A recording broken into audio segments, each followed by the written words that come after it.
Hi everyone, okay, this is Nigel Short against Timman, which was played at the Tilburg tournament in 1991. Nigel Short is widely considered as the best chess player from England in recent history. He became a Grandmaster aged 19 and even had a shot at the world title against Kasparov in 1993, but lost. This is one of his most famous games because of the spectacular ending that happened. Timman is a very strong Dutch Grandmaster and long-time top-level competitor. So Short had the white pieces and he opened with e4, to which Timman replied knight f6, which is Alekhine's defense, named after the ex-world champion of the same name. It's one of the many openings that developed during the hypermodern era of chess, and the moves that follow are all mainline, with e5, knight d5, d4, d6, and knight f3, which is one of a few options at this stage. A more aggressive way of playing is with c4, knight b6 and f4, which is called the 4 pawns attack.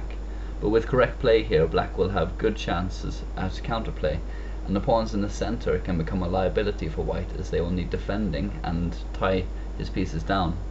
So Short chose a more conservative way to continue with his move knight f3, and Timman played g6, which was for many years the main line, but more recently it's been shown to be too slow, and this game is a good example of why.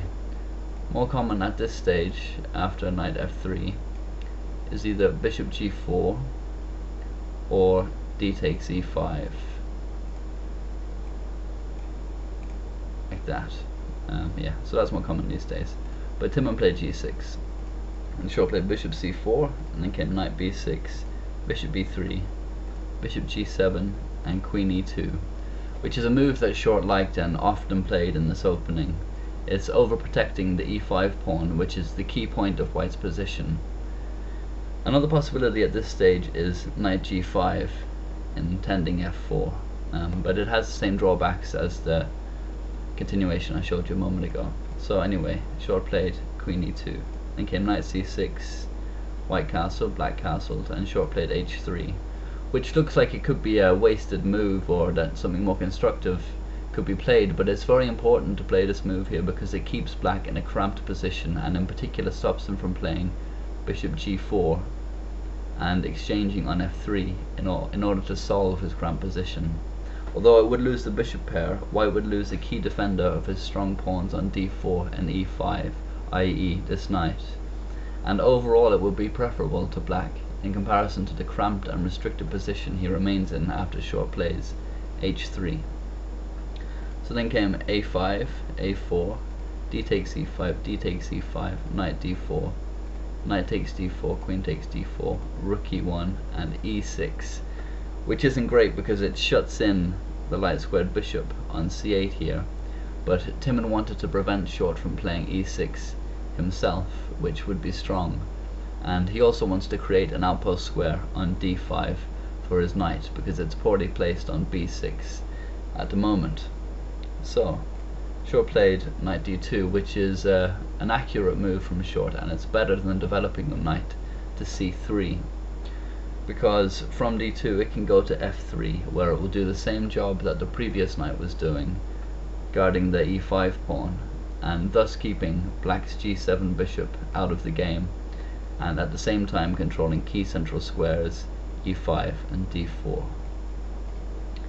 So then came knight d5, knight f3, queen c5, queen e4, and queen b4.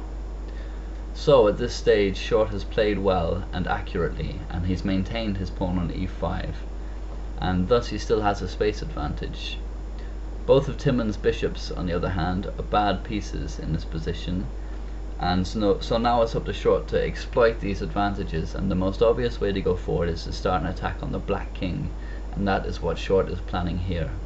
His queen is threatening to go to h4 here, which is why Timman has just played queen b4 to try and stop that. If the white queen were to get to h4, then Short could follow up with bishop h6, knight g5, and so on, with good attacking chances. And in this position Short didn't want to exchange queens, so he played bishop c4, which is a great move that shows very good judgment, because after knight b6 attacking the bishop, b3 defends it, knight takes c4, bishop takes c4, and we see that Short's queenside pawn structure is badly damaged, with double pawns on the c-file and 3 isolated pawns. And if the game were to get to the endgame, then these pawns would be a very bad weakness and may even lose the game. But what Short had correctly calculated was that the game was unlikely to reach an endgame at all, and his queen can now go to h4 and his attack would almost definitely be mating. So he's not worried about the pawns. And Timman played rook e1, and here Short played another very accurate move with rook d1. And the temptation in this position is really to go straight in for the attack on the king. And with rook d1, you could even call it a quiet move. What it does is take control of the only open file, the d file, and also stop the bishop from developing to d7. And this open d file will prove crucial in Short's attack, as you'll see. So then came queen c5, queen h4, b6, and here the pawn on e5 is immune. If bishop takes e5, then bishop a3 simply would win a piece. So b6, bishop e3, queen c6, bishop h6, and bishop h8, as allowing the exchange of dark squared bishops would leave the dark squares around a black king too weak. And now rook d8, which is another strong move from Short, with a rook on the 8th rank that cannot of course be taken, as rook takes d8, then queen takes d8, and it's mate in 1 after queen e8, which is the only move, and queen takes e8 is mate. So rook d8 and bishop b7 from Timman, which was a bad move really. Bishop d7 was just about the last chance for Timman, with a small hope for a draw, but he missed it and he played bishop b7. So then Short doubled his rooks, and bishop g7 was played by Timman because with Short's last move, rook a8e1, he's threatening queen e7 with very strong threats, and if he plays that now, then the bishop will be hanging on h6. So what he plays instead was rook 8 to d7, which is yet another strong move from Short, threatening if Timman does nothing about it. Say for example, if he plays rook a b8 or something like that, then bishop takes g7 and the king can't recapture. If king takes g7, then queen f6 check, and it's mate in 3 as follows.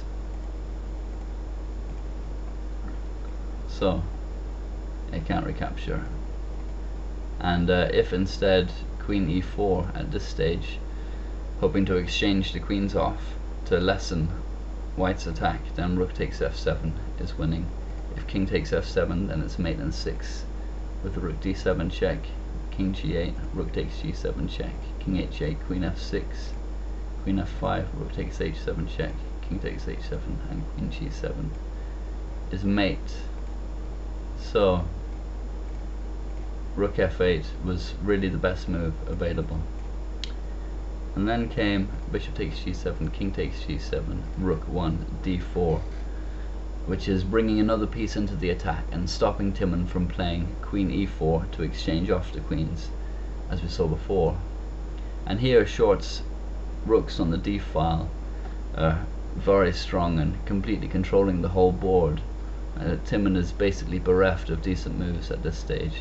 He played rook a e8, and then came queen f6 check, king g8, h4 and h5 in order to prevent white's h-pawn from going any further up the board, which would be fatal.